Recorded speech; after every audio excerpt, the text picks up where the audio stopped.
Hi guys, thanks for tuning in to another episode of Nuggets News. In tonight's video, I just want to talk about correlation of Bitcoin to other altcoins and how that all moves, the working pieces in the market and why it happens. So there's a lot of confusion because Bitcoin is the denominator and a lot of altcoins are priced in Bitcoin on exchanges. And for a lot of altcoins, it's a two-step process for going from your bank account in fiat money to go to buy Bitcoin, to move that to an exchange like Bittrex to buy altcoins. And because of that process, the last time Bitcoin sold off, a lot of people sold off everything with it, and it does create a bit of a drag and a positive correlation. So if Bitcoin sells off, all other coins tend to sell off with it. But I think that's something that's going to change in the future. And last time we had a big sell off in Bitcoin from around the hard fork news and the headlines around $3,000, we got all the way down to 1,800 and everything sold off sharply with it. And a lot of people are still looking at Bitcoin as the crypto market. Okay, so whatever happens in Bitcoin is happening in the crypto market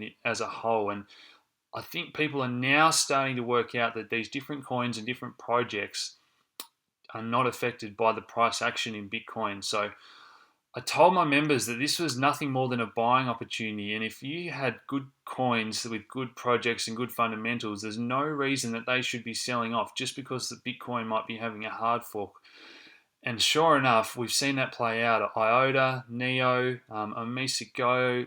I could name half a dozen coins that have had strong price run ups that are acting independently of the day to day action of Bitcoin. And even some coins like Ethereum and Litecoin are treading water and holding their own. They're not having these big wild swings along with Bitcoin. So I know traders are jumping in and out of different markets and there's always a lot happening, but I just want to try and explain to you why correlation is important. So here's a 90-day correlation matrix. So how much the price of one coin relates to another over a 90-day period. This is from ciferdata.com.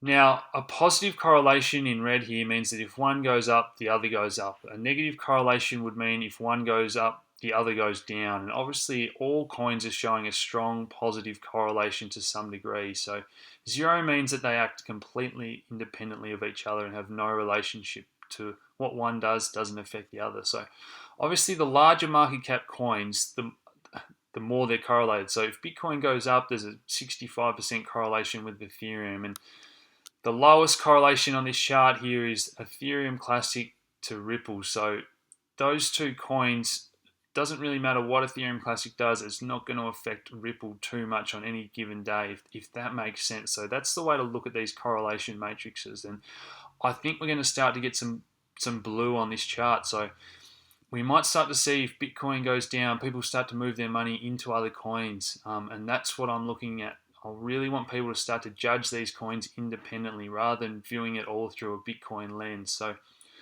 I'll give you a few more examples. So in the stock market world, strong positive correlation would be an example such as gold and silver. So if one goes down, the other's going to go down.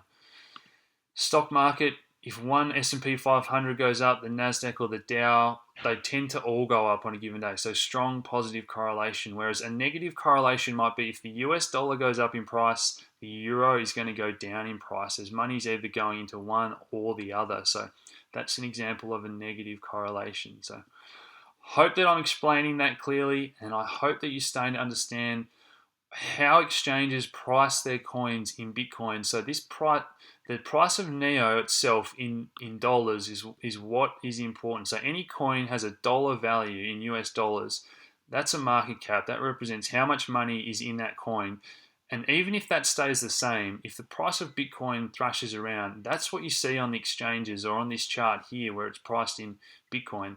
That's what you see in these wild thrashings around up and down. So the actual dollar price could have stayed the same in this whole period of time, but if Bitcoin is going up and down, it's going to affect the BTC price or the Satoshi price, the decimal unit of Bitcoin.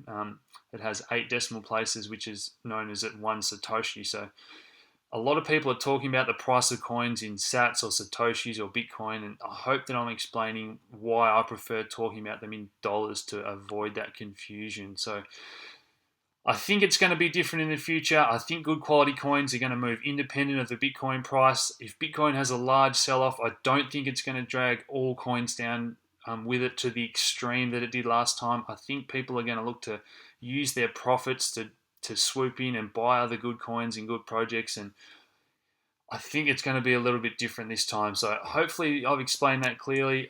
Have a play around and keep an eye on this correlation matrix. I'd love to see them add more coins, as this is really helpful data and information. So as always, thanks for tuning in, guys. Please hit like, subscribe, share this video around, and as always, thanks for tuning in.